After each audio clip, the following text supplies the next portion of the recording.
What is going on? Just waiting on y'all to pop on in here. Just waiting on you guys to pop on through. What's happening with everybody, man? Waiting on y'all to hop on through. What's up, man? What up? What's up, Afro Elite? I see you, player. How y'all doing, fam? I'm just tapping in real quick on the late night. I know it's hella late on the East Coast. I'm just tapping in with y'all, seeing if you're all right. What's up, D. Chapman? I'm seeing if you guys are good out here in these streets. What's up, Nikki the God? I see you. What are y'all doing up this late? What you doing up this late, Nikki?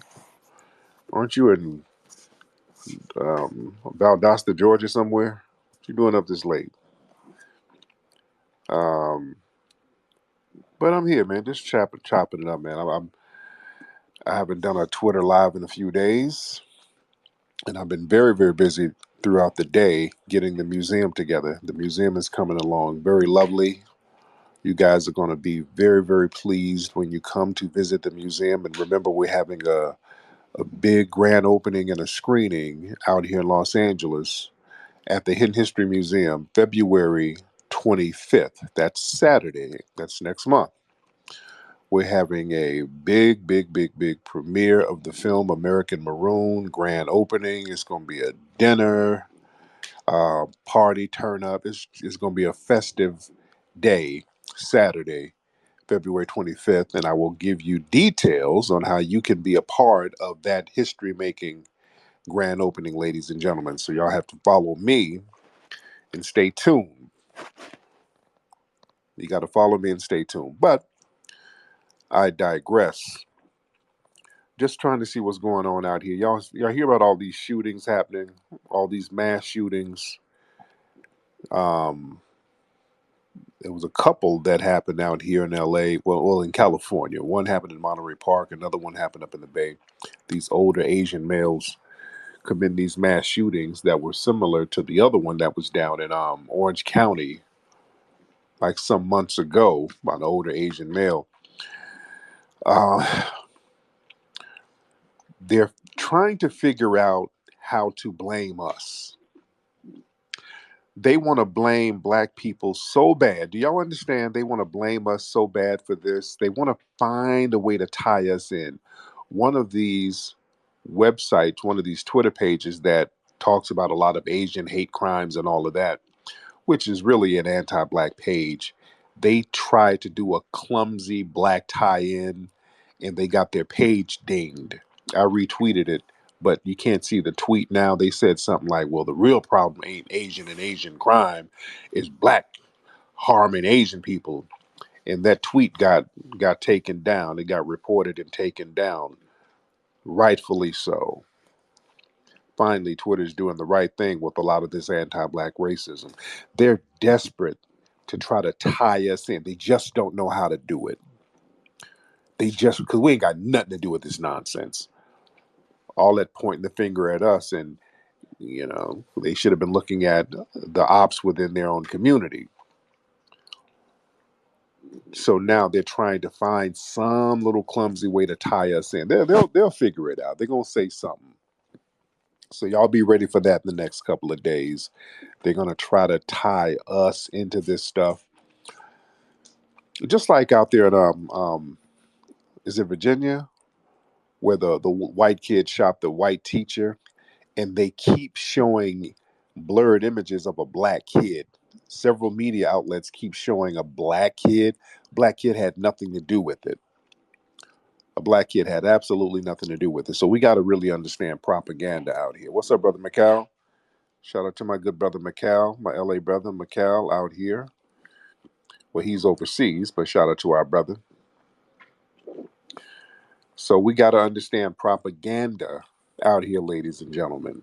And we have to counter that propaganda. We got to be um, very much on code so we can start countering this stuff. That's one of the reasons why we got the museum, so that we can have an apparatus and an institution where we can bring our families, where we can be around like-minded people, and we can counter negative anti-black narratives with the truth. You understand? That's why our museum has already been attacked, and we haven't even gotten things popping yet. And something interesting happened today, man. We were at the museum earlier. We had people working, and we have a lot of artifacts being brought in, and um, a lot of furniture being assembled and stuff like that.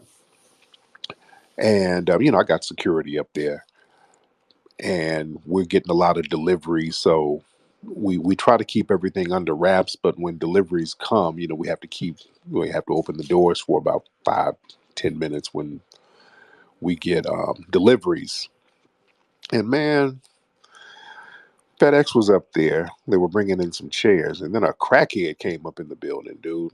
A crackhead just walked in there real quick. As a chick, a sister, came in there. I need to use the restroom real quick, and she ran in there, and ran in our bathroom, and she was in there. I wasn't gonna trip for like I should use the bathroom and just leave, but she was in there for about 30 minutes.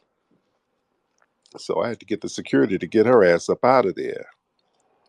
And, and that seemed real oppy. It seemed kind of oppy to me. So we got to keep our heads on a swivel. That just happened just like that, out the blue. Crackhead just walked up in there, went in the bathroom, and just stayed in there for like 30 minutes, man. I don't know what she was doing in there. But stuff like that is already happening. We got to keep our eyes and our ears open, man. We got to keep our heads on a swivel. Yeah, because the security guard didn't even catch her at first. He didn't even know she went in there. She ran in the building so fast. So I might have to have two guards in there to just keep everything under wraps. But that's how it goes out here, man. When you're trying to do something progressive, you got to keep your head on a swivel, man. Let me get some calls from the family, man. Let me see how y'all doing tonight. And let me know what's on your mind, because there's so much stuff going on out here. What's been happening on the space streets? What people been fake fighting about? Because people get into these fake arguments and these fake beefs, basically for content. What have people been fake beefing about lately? Because I really, really, really don't keep up with a lot of stuff on the Twitter Spaces. So what are some of the fake beefs been about on here? Let me get Brother Mark in here. Mark Anthony Smith. What's up, Brother Mark Anthony Smith? Let's hop on real quick, brother. Where you at, Mark Anthony? Well, y'all better hop on quick, man. Y'all can't be slowing up the flow while we're waiting on Mark Anthony Smith. Let's get Ani Asaru. I'm here. Okay, there you go. What's up, Mark Anthony? Yeah, sorry, I didn't know I was brought on. So, but hey, how you doing tonight? Hope everybody's good. Yes, indeed. What's on your mind, brother? Yeah, these mass shootings around here that just happened the past 3 days. Which was an Asian guy, and I'm just like, there goes your Asian hate. They hating on each other and other people. Yeah, yeah, yeah, yeah. All that blaming black folks and pointing the finger at us, man. We're not the problem. What's up, Ani Asaru? Hop on, brother. Hey, what's going on, brother? What's going on, Mr. Asaru? What city you in, man? Columbia, South Carolina. There you go. Where you from Yeah, originally? I'm from Columbia. My family's from Salton, South Carolina, Kingtree. Oh, okay. We spoke a few times before. Okay. The name Asaru, is that? Uh, Nah, that's just a internet name that I oh, came up with my okay. business a while back. Oh, okay. But You be using that to holler at women on the dating sites. You be telling them you're an African prince. That you get. nah, none of that. FBA all the way, brother. All right, there you go. Don't we y'all be stop that Princess Amunda shit. We ain't got to do that. We here. Hell nah. We off that. We off Hell that. yeah. Big time. But there's a big argument going on. I think they're about to have a space with Marcel and News Totter with this Gabe guy, and there's an argument they're conflating between the terms freedman, Negro, FBA, and that's what the bull crap is. These people that's so anti-African, which we know the movement ain't anti-African.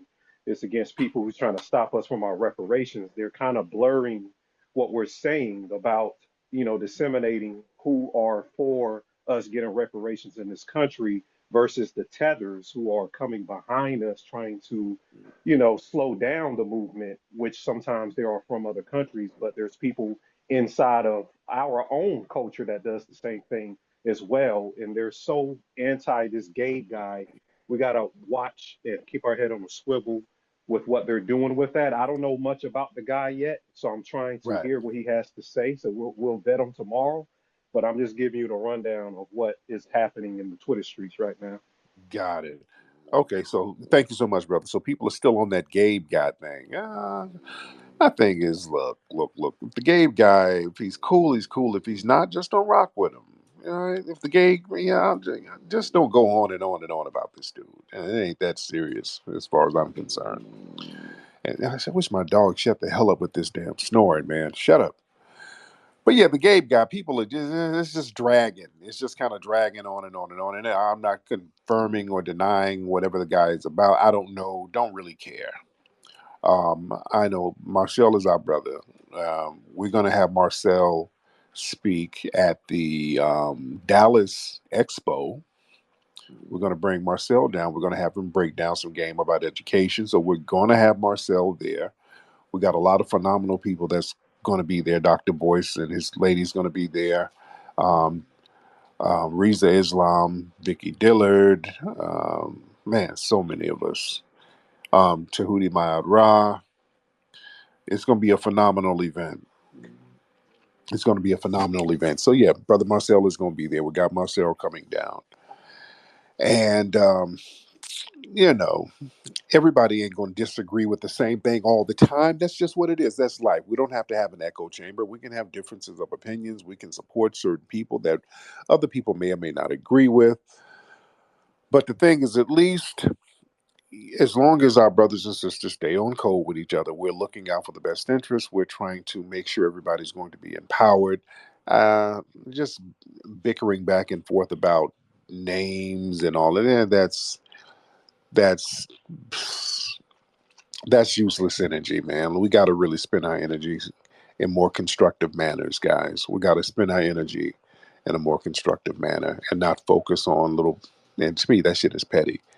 Just kind of going back and forth about this name, that name. Blah, blah, blah. It don't matter, man. It really doesn't matter. And a lot of people, man, uh, they get into this plebiscite babbling because a lot of this is plebiscite babble and these time wasting mechanisms because they don't really want to do anything progressive. A lot of Negroes out here just want attention. They just want to be seen. They want to be heard. And they think plebiscite babbling is the way to be seen and heard for the first time in their lives. And we ain't on that, man. We on a whole different vibe right now. We got to be progressive. We got to be forward thinking, ladies and gentlemen. You dig? We got to be forward thinking. And we got to understand we got to be motivated to move forward. See, understand, look, motivation has an expiration date, you see. Sometimes you can be motivated to do something, you can be hyped to do something, and then that energy just kind of falls to the wayside. You have to be remotivated. You understand? You got to be remotivated. You got to be remotivated. That's why it's important to be around like minded people to train you to stay motivated. You feed off other people's energy. We got to be around the right people who got the right energy. When you have people who are not motivated, when people have certain energy that's low level and you hang around them, that brings your energy down. And the opposite is true as well. You got people who are high minded, who are progressive, their energy is going to rub off. That's why people get personal trainers. Personal trainers, their job is to keep the energy up, to keep you motivated so you can get out there and work out. Because sometimes when you say you want to work out, you hyped about working out for about a few weeks, and all of a sudden you pass a Krispy Kreme, and you're like, well, damn, if I just eat one, that ain't gonna hurt nobody. You just, you can't just eat no one Krispy Kreme. You're gonna have to polish that whole box off. Now you're gonna be feeling bad about yourself, so you're gonna have to get some motivation. You need to be around a like-minded person who's motivated, who can motivate you. We have to start thinking like that, family. We got to be around motivated foundational Black Americans who are trying to push the envelope forward, not circular into plebiscite babble. Be very careful about what you ingest and what you watch and what you listen to.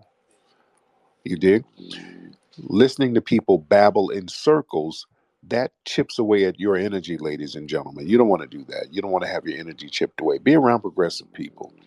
That's kind of why I like working at the museum right now, because we got a lot of progressive people coming in and out. Everybody has a purpose.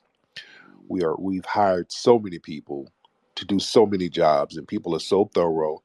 And just being around progressive people, you're working together for a purpose. That's motivating energy, man. That energy is very motivating.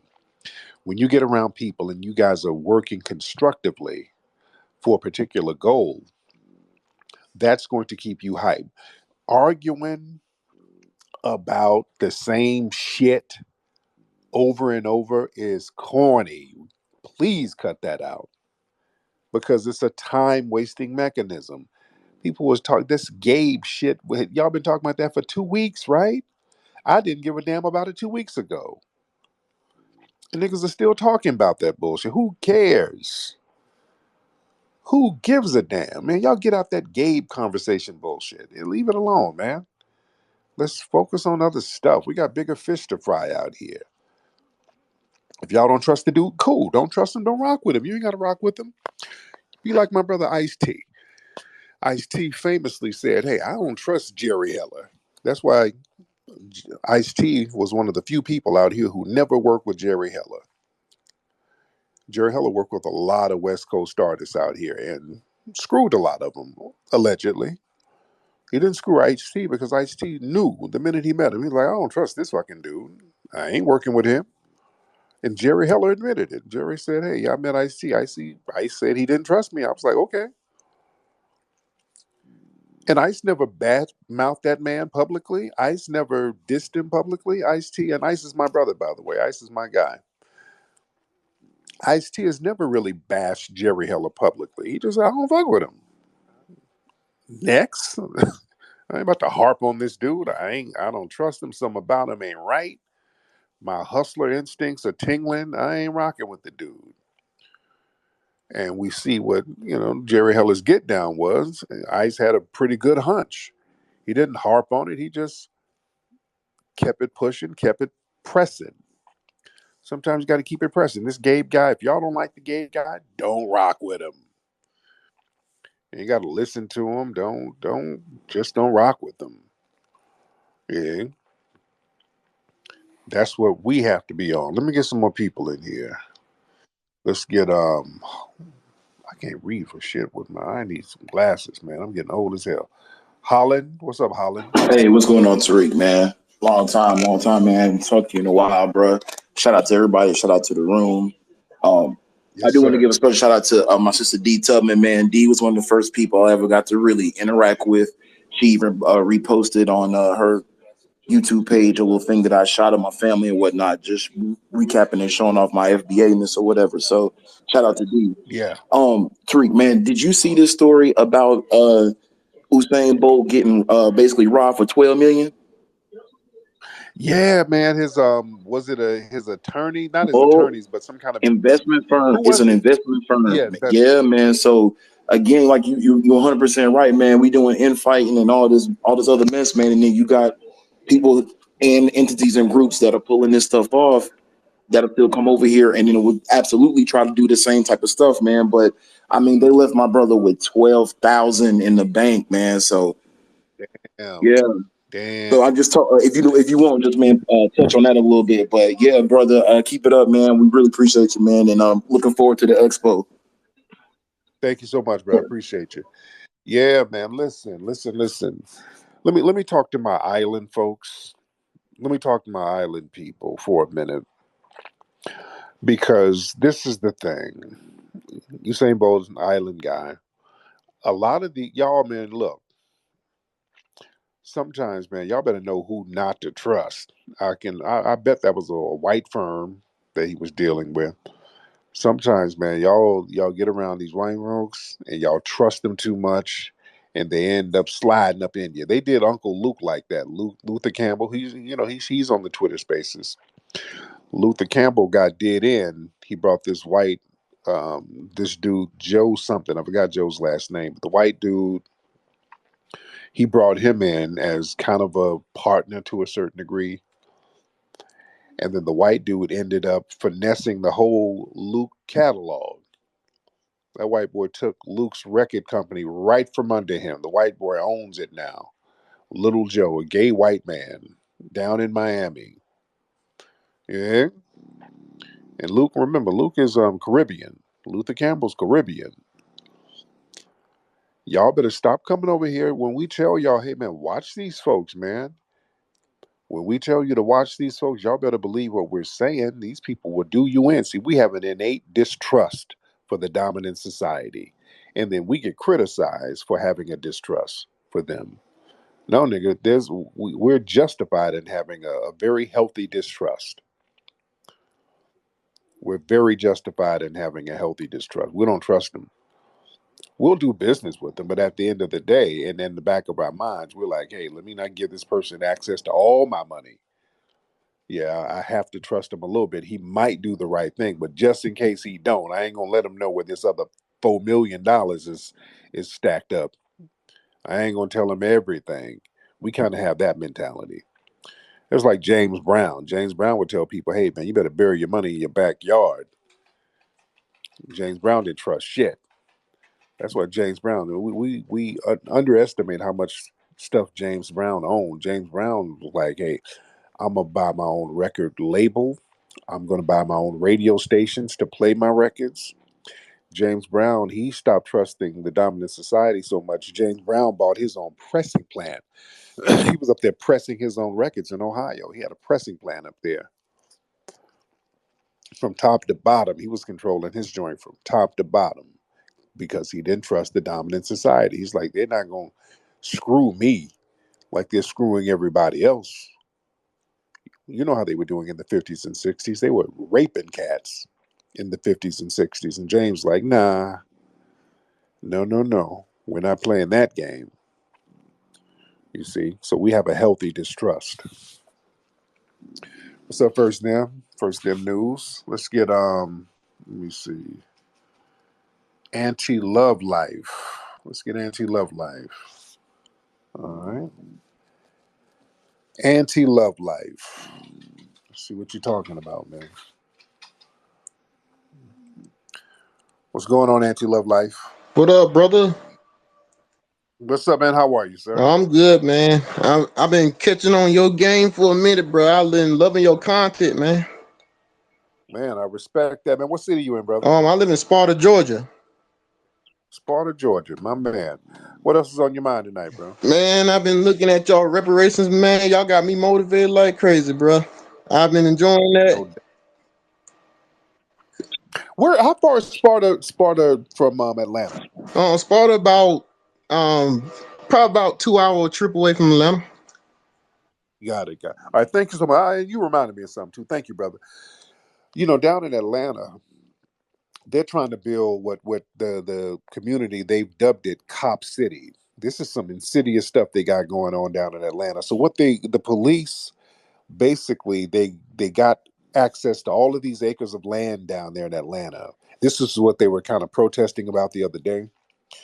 So what they're going to do, from what I understand, they're going to build a mock city simulation city of Atlanta so that the police can do these urban warfare training techniques where they can do high speed chases and shootouts and bomb threat.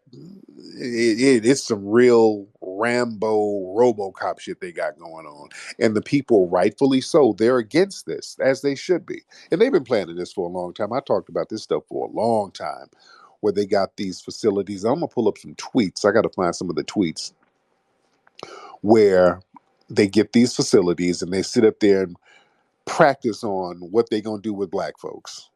You understand? That's really all it is, fam. When they talk about urban warfare training, that's us, guys. That's us. They're not going to do anything to white people like that. As we saw in January 6th, we saw what they did to the white people who ran up in the damn Capitol building. Nothing, not a damn thing, but opened the door for them, and it had to be a brother to back their asses down. Remember, it was the black man who had to shut all that BS down, and then the city of DC had to hire black security firms to kind of keep the city calm because they knew how corrupt the white cops were. The the people who did the security for Washington D.C. after January 6th, they were the same brothers and sisters who were doing security at the Rally for Reparations. They're thorough as hell, very very thorough. But what they got going on down in Atlanta, that Cop City stuff, man, we got to keep our eye on that. And they're doing this right under the supervision of Fannie the Mammy. You know, they get a black police, not black police chief, but well that too, but they'll get a black prosecutor. Watch when they strategically put certain black people in certain positions, and they use the black face to hide their insidious deeds, and that's what they're doing with Fannie. I told people Fannie was bad news, and you're seeing it firsthand. That woman is bad news, and she's bought and paid for by the cops. We told people she was clicked in with the police when she was running for office. So under her, she's not going to punish cops. She was the one who helped botch that case of the race soldier shooting the brother. So she went out there and ran interference for them. So we let folks know this person is put in there by the police. She's going to be out here running interference for them. So now with this Cop City nonsense, you know, she's going to be the face of interference for that. So I'm not a big fan of black faces in high places if those black faces are not going to empower us as a group. We have to check people on this. Well, we just hired a bunch of black people nonsense. The Root did an article last week talking about all the great things that Biden has done for the black community.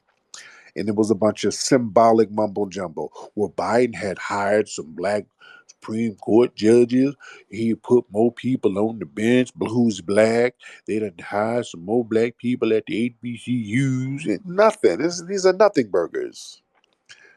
Basically, giving a few token jobs to the boule class, that's not a win for us. This whole thing where we're supposed to live vicariously through the boule class, you give a couple of boule Negroes token positions and we're supposed to live vicariously through that, those days are over. Those days are done. We ain't living vicariously through them. You got to give us some tangibles. You got to give me something. You have to give me some tangibles, some benefits. Don't give it to Roland, and then we'll live vicariously through Roland or whoever. We ain't playing that game no more. Let me get some more people in here. Let's get Power in here. What's up, Power? And I ain't gonna be out here too long because I got to get the hell up and start grinding in the morning. What's up, Power? Hop on, man. You can turn your microphone on, Mr. Power. Turn your microphone on. Yeah, what's up? How you doing? I'm good, man. What's on your Yeah, mind? I'm calling from Florida. I just wanted to ask you a question. I was listening to Mr. Neely Fuller, and someone had called in and had asked him, "What does he think about your reparations and stuff like that?" And he said that he wasn't really he wasn't really interested in the reparations but he was more interested in um, reparations for whites against white supremacy. What do you think about that? I don't get the context though. Yeah, I Yes, don't. yes. Someone had called in. Uh, Yes, someone had called in and was like, what do you think? And asked him, what do you think about Tariq Nasheed wanting reparations for slavery? But then right. he said that it shouldn't be reparations for slavery. He was saying that it should be reparations for against or for white supremacy, all the things they've done in general. He said that that's more general versus slavery is more minimal or like more micro versus slavery reparations for white supremacy. That's more major or macro. What do you think about that? Okay. Okay. All right. Let me get on that. Thank you so much. So here's the thing. My thing is this. We got to start somewhere. Okay.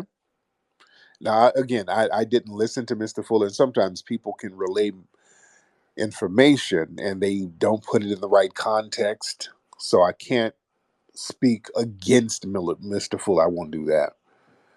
But I would say you start somewhere because see, reparations is a big thing. And it's a big task. And a lot of times when people look at a big task, it kind of takes the wind out of their sails. They're like, well, damn, this is too big. So you get discouraged. That happens a lot. A lot of times people don't get motivated to do stuff because the task seems so big. You're like, oh man, I got to do a whole bunch of stuff, man. I might as well just chill, man. It's going to be a lot of work. So I might as well just kick it. Yeah, I ain't going to do that. What you have to start doing, family, in order to stay motivated, in order to get stuff done, you have to section stuff off in small, digestible bites. You understand? We can't conquer the world overnight. We got this thing, and we don't just take over the universe in 48 hours. We just get discouraged. No, no, no. It's not going to work like that. No, no, no, no, no. You got to make things digestible and knock them out in small increments and just build and build and build. That's how you get stuff done. So, right now, we're talking about reparations for slavery. Let's make it digestible. It's very specific, it's very to the point, and there's a legal basis for it, there's a cultural basis for it. It's targeted for a very specific group, foundational Black Americans, for a very specific reason. So you can't give a legitimate argument against it. There's really no legitimate argument against giving foundational Black Americans reparations. All of the arguments against it are damn near trollish and goofy, and they can be easily debunked. Now, when you talk about giving reparations to just Black people in general, there's arguments against that. Like, why are we giving this person reparations just because they're a Black person? Well, they were mistreated. Well, if they were mistreated and he came from another country, why did he come over here to be mistreated? Which is a legitimate argument, right? That's a legitimate argument. You think so? We got to be very much to the point about who the reparations is going to go to, and not leave any wiggle room for them to just dismiss it because we're trying to bring everybody under the damn umbrella, which we've already messed up with affirmative action. See, we in the 1960s, we should have stayed on reparations for foundational Black Americans. Then they threw out the word affirmative action, and we're like, okay, if that's a form of reparations, that's cool. They were like, yeah, let's do affirmative action. And you know what? Let's not just do it for Black people. While we're doing it for Black people, there's other people who've been aggrieved. Let's just do it for minorities. And we were like, okay, I guess these are brothers in the struggle. We the same people. We still under the thumb of white supremacy. So we all got no, no, no, no, no, no, no. See, that's where we mess up. We mess up trying to be all things to everybody and bring no, damn that. No, no, no. We're gonna try some different techniques here. Let's make this thing real specific. We're talking about tangible benefits for a very specific group, foundational Black Americans, for slavery in America. We're not talking about reparations for racism. We got to be very clear on that because that opens the door to a whole bunch of stuff. A lot of people suffered from racism, so we can't play that game. We can't play that game unless we cannot open up that can of beans. Because all of these people who classify themselves as white, all of a sudden they can become people of color again.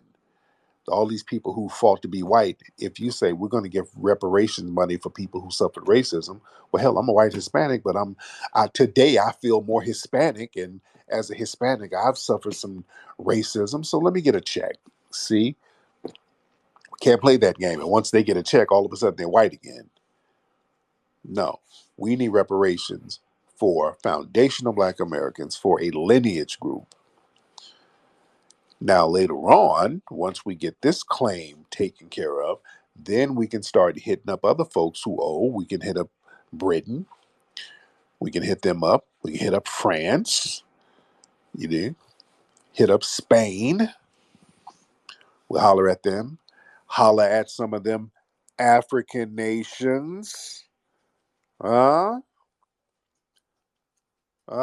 yeah. Yeah, we're not going to do that now. But man, when the time is right, oh, you're going to get a little knocking on your door too. Oh yeah, that's why there's a lot of hate against reparations, because they know where we're gonna go with it. A lot of the tethers, they know we're gonna start. If we get it popping over here, we're gonna start looking into them slave books. We're gonna go over there to Elmina Castle and start looking at who's whose family was collaborating with these Portuguese and Spanish colonizers against us. Let's crack open all them books. Yeah. We're gonna make everybody repay for the damage done. They're gonna have to come up off of it. Yeah. Let me get this person here. Let's get Simi. What's up, Simi? Mr. Simi, turn your microphone on. Hey, what's up, Tariq, man? My name is Simi Six. I'm from Detroit. My Just man. wanted, yo, you completely right about what you're saying. Because even that lady that you was talking to a couple days ago about the one from she's saying that her family was enslaved by Muhammad. Like, then she get to qualify, Yeah, yeah, which is yeah. some Real goofy stuff. talk. So Real so talk. yeah. Also, I just wanted to say thank you for everything you're doing. Been listening for like almost a year now. So, and then I just really would like if you would get back to like speaking on the topic of hip hop being FBA Yeah. founded, because we still have a lot of these Caribbeans still talking about hip hop is theirs and they created it and they created rap, and it's like black people been saying let's rap, and that's our form of talking. So they say toasting, we say rapping. So I mean, I feel like it's completely different, and we still got to target that. So Indeed. it could be foundationally ours. Yes, indeed. Thank you so much. And Yes, yeah, sir. and yeah. Again, I'm gonna be doing a documentary about that pretty soon. And we nobody got shit from no toasting. Nobody was listening to no toasting in the '70s and the '60s. Over here, I really wish they stopped. And this is why we got to do the documentary. We have to stop the lies. With nobody listening to no damn toasting. You've never met none of the hip hop pioneers who rhymed, who said they were listening to some toasting records.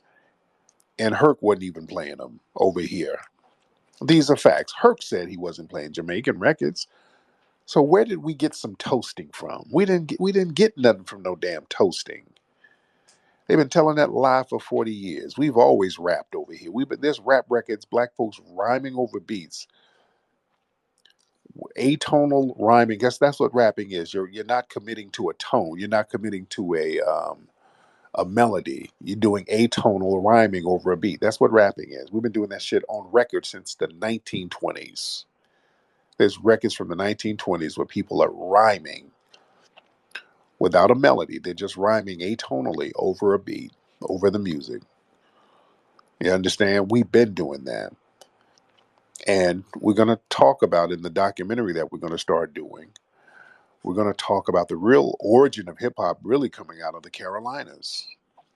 We're going to talk about that, where a lot of those rhyming styles came out of. They came out of South Carolina. That's why so many of the hip hop greats are connected to the Carolinas. James Brown, who's the godfather and the forefather of hip hop. That's where everybody got the beats. And if you listen to James Brown records from the late 60s, well, listen to I'm Black and I'm Proud. He's rapping in I'm Black and I'm Proud. Listen to I'm Black and I'm Proud by James Brown. He's rapping in that song. It is. James Brown is actually rapping on that song. And we know about Pig Meat Markham and or the people making rap records in the 1960s. So there was no toasting here. And this is why some of the great legends, some of the forefathers of hip hop, Grandmaster Cash's people are from the Carolinas, Melly Mel's people from the Carolinas, Disco King Mario, Carolinas. My girl, Shy Rock, the first female MC. She's born in North Carolina. So we got to tell this history. This is why it's up to us to tell the story. See, we let the white media tell it. See, we got to stop being lazy. We got to stop letting them tell our stories. We got to stop letting them tell our stories, family. We got a phenomenal history. That's why when y'all come to the museum, you're going to learn about your history, man. You're going to learn about how phenomenal we were. You dig? We were not playing games out here. See, we keep getting told, if we let them tell the history is always we were abused.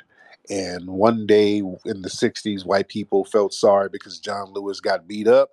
And then they wanted to give us our civil rights. That's literally how they tell history. They make it seem like they gave us civil rights because they whooped John Lewis's ass. And then they felt bad because he took his ass whooping with dignity. And they said, okay, we'll give y'all civil rights. No.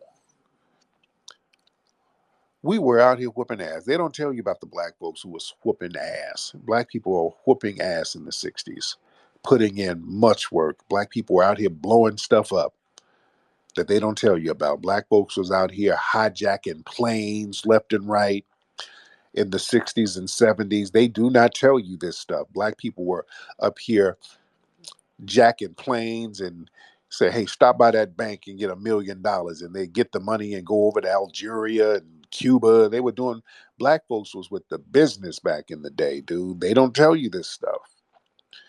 They tell you that we sat around and we just got lynched and, oh, we stood around watching. All of the lynchings, we weren't standing around watching. We talk about this in the new movie.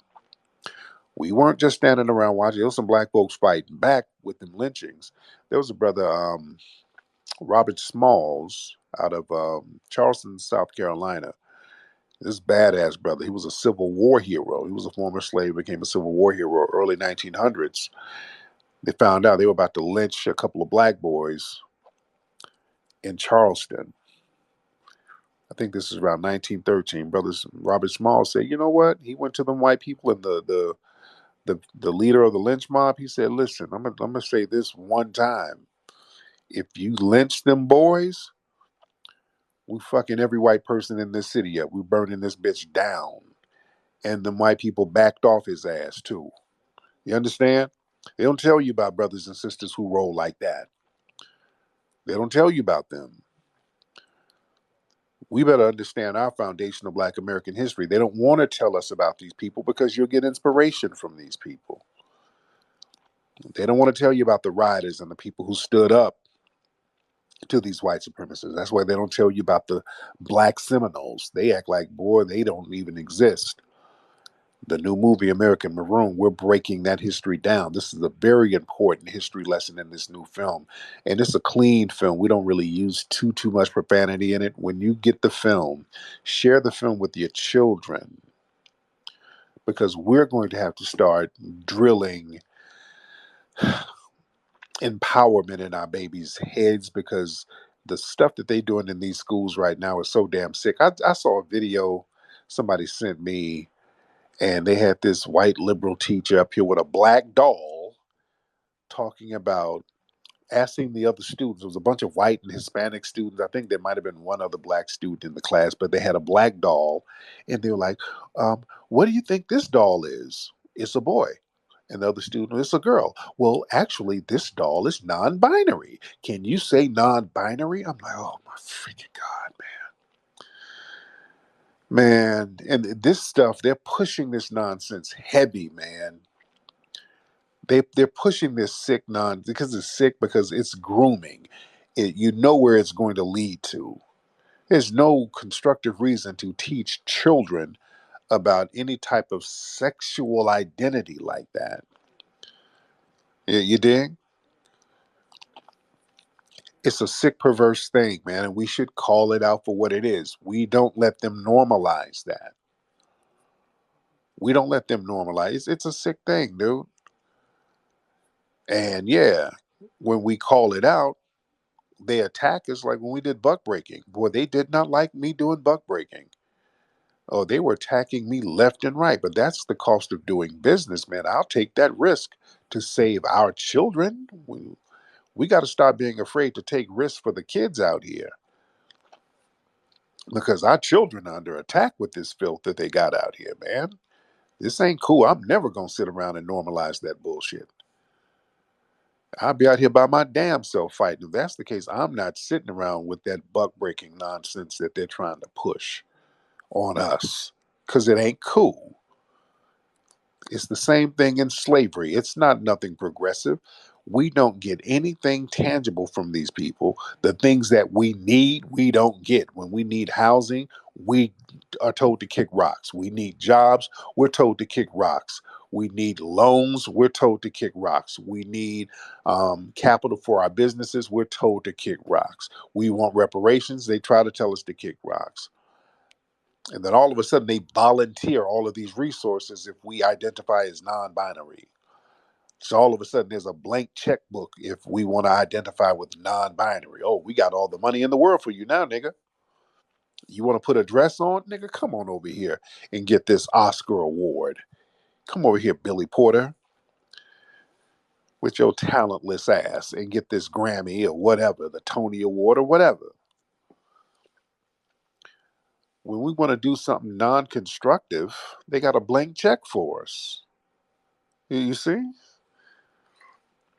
The dominant society, they love supporting things that are non-constructive. You can tell when something is non-constructive by how much the dominant society goes out of their way to defend a black person. When they defend a black person and they really go out of their way to defend a black person, when it's really unsolicited, if you see a bunch of white people defending a black person, usually it's something non-constructive. You know, they'll defend somebody like Lizzo or Gabby Sidibe. Don't talk about them. Don't fat shame them. You don't fat shame Lizzo. Lizzo's a wonderful gal. You don't fat shame Mammy. I mean Lizzo. How dare you talk about Lizzo? You know, they are on that type of thing. Don't you guys hate on Billy Porter? Why are you guys hating on Little Nas X? You know, they love defending that. Now, when a brother gets shot in the head 8 times, well, what happened before the camera was rolling? You know, they always find a way to justify that. But if you out here spreading bussy sauce all over the place, boy, they'll defend you tooth and nail. You see? So we just got to be on top of our game and on our square. We got to be on our shit, yo. We got to be on ours. And speaking of bussy, did y'all see what's that moist what is he, a senator? What is that guy? George Santos. What is his position? What is exactly is his position? He's a politician. Um, this weird pathological liar. This is a really weird dude. Just tells weird lies all the time. He's one of them crazy lying ass dudes. For the life of me, I don't know how this dude got elected. Who voted for this dude? He's a mess. Remember, they caught the dude. Some old video of him in drag down in Brazil. And then his dumb ass sat here and tried to lie and say it wasn't him, and it was clearly him. The same face, dude, the same teeth, everything. Nigga, it is you. Then he finally kind of copped up to it. Well, I was young. I was young and wild back in those days. Nigga, come on, dude. This is when you have people like this as elected officials, as the representative of the people, that kind of shows the society is in decline. When you have dudes like that spreading his dragussy, he's a drag queen, and then he's throwing up a white supremacist signal. And when you have dudes doing that, and they're elected officials and they're representing us, I think the society is in a damn decline. That's what happened with the Roman Empire. They got all them damn freaks representing the damn public. They had people like Caligula, who was a freak. Caligula was freaking on everybody. Some people were saying he was having sex with his horse. This dude was on one. He was a sexual freak, a deviant. And when he was in office, right after he got in office, the Roman Empire, they went down and they never recovered. Their society went in a steep decline. You dig?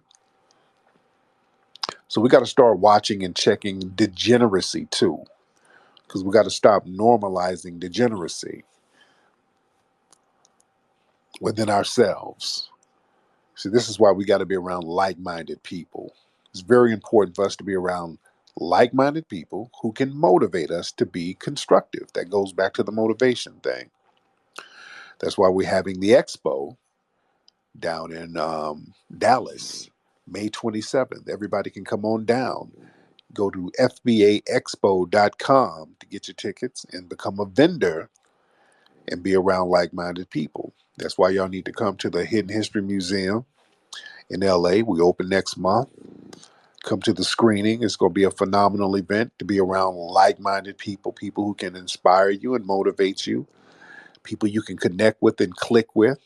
Because sometimes, look, I know being a person who's awakened, I don't use the term woke because they bastardized the term woke, but you're awakened and you are knowledgeable. Sometimes you feel lonely. Sometimes, man, when you get a lot of knowledge and you trying to progress, it's a lonely feeling because you got a lot of people who are around you who ain't really trying to build nothing. People ain't on your high vibrational wavelength. So sometimes you feel like you by yourself. Even sometimes in your relationships. Ladies, sometimes your mindset is on another plane and you dating a nigga who just, he's not a bad dude. He just likes simple shit. He likes sitting around playing his video games. He ain't really trying to progress more than that. He's comfortable. And sometimes you kind of want more. You want to be around people who can stimulate your mind. Men too. Sometimes dudes, you read and you study and you're thorough about knowledge. You're trying to learn, and you got a hood rat. You're dating a hood rat, and your hood rat ain't really trying to do anything but look at gossip sites and listen to Glorilla and shit like that. And you feel lonely because you can't really build with your significant other like that, right? You can't really build with them. So sometimes you can't build with your family. You can't really chop up game with your mama. They got the old fashioned church ways. If God can't do it, you won't get done. You got one of them. You can't really build with that. You can't really build with that like you want to on an intellectual level. So sometimes, man, you got to be around some other people. You got to learn how to connect with other people who share the same value system and the same high vibrational wisdom level. And that's why we're getting these events together so you can be around those type of people. That's why everybody had such a great time in Washington, D.C. People talked about how fun it was, even though it was a very serious topic. It was a very euphoric feeling to be around so many brothers and sisters where you guys are all on the same page. Everybody's vibing on the same page. You are vibing in a high vibrational plane. That's a wonderful feeling to be around a lot of people who share your same views. That's why hood rats and dusty niggas have a great time when they're at little dusty nigger clubs. Everybody's on the same low vibrational plane. Unfortunately, even though they enjoy the low vibrational plane, low vibrations create even lower vibrations. That's why the fun quickly escalates into violence because you're already operating on a low vibrational plane. You understand? You're already operating on hedonism. It's sex and drugs. It's not really constructive. It's just basic primal stuff. So you can enjoy that for a minute, but if you're just operating on a primal plane, another primal plane is to immediately start violence, start fighting. That's a primitive thing. That's a primal primitive thing. You're digressing. You're retrogressing. when you are operating on a low vibrational plane. You dig? That's why low vibrational people always end up fighting with each other. You dig? You hanging around somebody, y'all smoking, drinking, doing dusty nigga shit, and then all of a sudden people start swinging and fighting. You dig? You can't be, if you got a low vibration, you better find somebody with a high vibration to elevate you or to motivate you to elevate. You cannot, if you are a low vibrational person, and sometimes we're we get into a slump or we vibrate low. It's best to find somebody who can motivate you to go higher, because two low vibrational people, it's a wreck. You want a great example of that? Blueface and his chick. Blueface and his lady. That's an example. I like Blueface. I think Blueface has a lot of charisma, but Blueface is not a good rapper. And Blueface has not had a hit record in a while. So Blueface right now is operating on a low vibrational plane. Now he has to just kind of do publicity stunts type of things in order to stay relevant. In order to stay relevant, you kind of get into this reality show ratchet type of thing. So now he has this low vibrational chick from Baltimore. No disrespect to her. I'm not trying to beat up on that sister because I think she has a problem, and I don't like to see people being exploited, bringing that sister, knowing she has psychological problems, on these different platforms. I don't think that's cool. I don't think that's cool. Doing that for clicks. Yeah, it's gonna get a lot of clicks, but it ain't worth it. You see some low vibrational people being put out here who need help. That's not a person who needs to be exploited like that. But you get these two people together, and all they do, they hugging on each other, then they fight the next minute. They're hugging and fighting, hugging and fighting, hugging and fighting. Because he needs her. Let's be clear. He needs her and she needs him. You got two low vibrational people who need each other. Blueface need people keep saying, how come Blueface don't just leave her? She's, she ain't got a tooth is out. She's sloppy and drunk. But the thing is, truth be told, she's keeping Blueface relevant, and Blueface is keeping her relevant. You think the only reason you tune into Blueface is to watch the ratchet exploits between him and his chick. That's really the only reason. Blueface doesn't have a hit record out right now. Hasn't had a hit record out in years. Yeah. I'm not saying this to diss. I'm just looking at this from an observational standpoint. So until Blueface gets another hit record, he has to delve into this low vibrational plane of reality show ratchetness. You dig? And that's just a bad look all the way around, because it begats more low vibrational behavior, because you have to keep indulging in that in order to be relevant, because that low vibrational plane has become your identity, which you never want that to become your identity. That's why I'm like Cardi B. She wised up and got off the reality show. She used that to her advantage, got what she needed to get out of it, and then became a hip hop superstar. So I'm not mad at her because of that. Yeah. But we got to understand the game out here. We got to be around people who can motivate you. We got to be around people who will get you off that low vibration plane. We got to be around people who can motivate you to be a high minded, a high vibrational, progressive person. And we need to be around people with that kind of mindset. You dig? Well, we got a lot of folks in here for this time of night. It's hella late. We got a lot of people in here. But anyway, I need to be in bed because I got to get up early and handle business. But I'm going to keep you guys posted on when you can get your tickets to the Hidden History Museum opening, screening, dinner, and turn up. You are going to want to be in the house because it's going to be limited. So the tickets are going to go very, very fast. That's why when I announce it, y'all better get right on it. I'm taking my time to announce it. When the tickets go on sale, they'll go on sale probably next week. So you guys better be ready for that, ladies and gentlemen. All right, let me get up out of here, man. Look, I hope you guys have a prosperous week this week, which you're going to. because you're going to be around high-minded people. That's going to be the vibe, just being around high-minded people.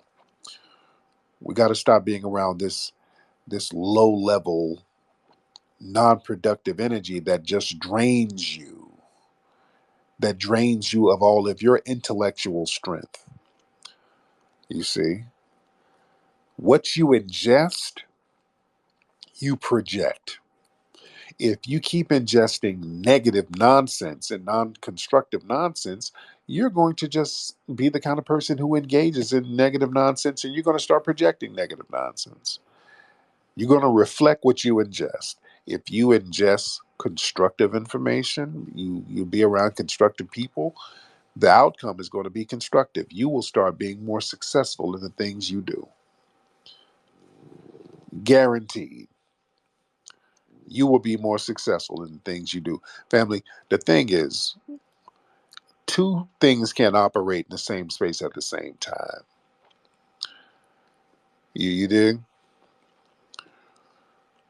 It's just like if somebody tries to give you new clothes. Somebody gives you new clothes. What happens is if you have a whole bunch of old cluttered clothes in your spot, the new clothes will get lost. Have you ever bought something new and just misplaced it and you don't know where the shit is?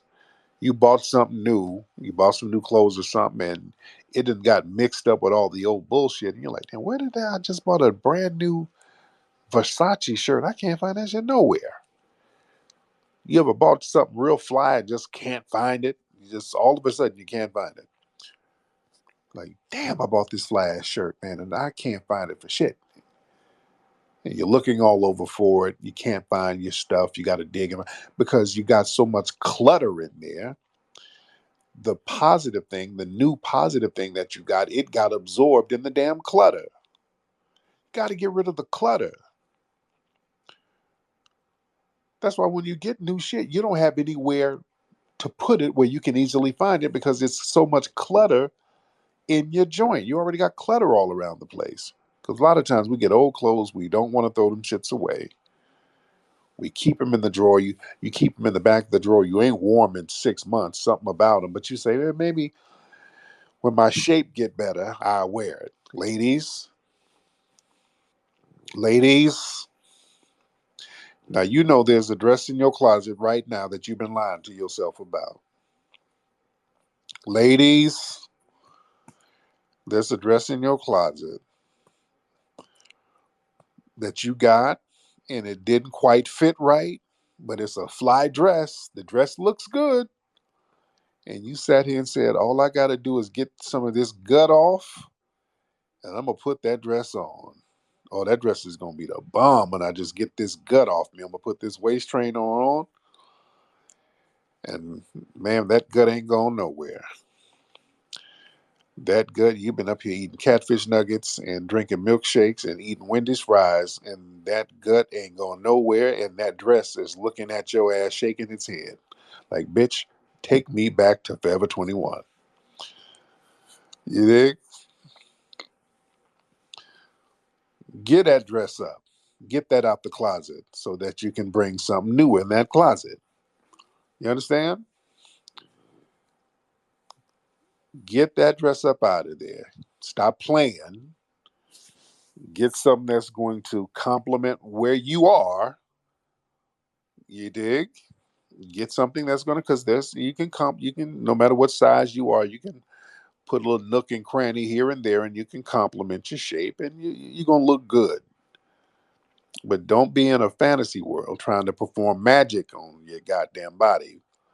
You're trying to wear a cat suit and you dress like a baby fucking pit bull.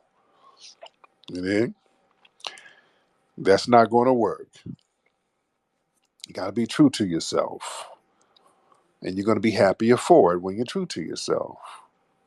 Let's get the clutter out of there. Get that old stuff out of there so that you can bring in the new stuff and you can be progressive. Yeah?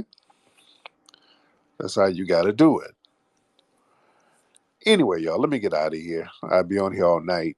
because there's so many of y'all in here.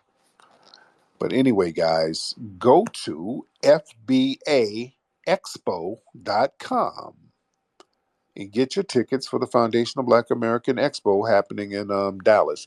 Also, get ready for the new movie, American Maroon, coming out next month, Black History Month. American Maroon is coming, and you can watch it exclusively on FBAstream.com. It's a very long movie. This was my longest movie. It's damn near 3 hours. It's a long one because there's so much information we have in this film. We're slow walking this one. And you guys stay tuned. I'm going to give you more information on the screening that we're going to have at the museum, the Hidden History Museum, which is Saturday, February 25th, out here in Los Angeles.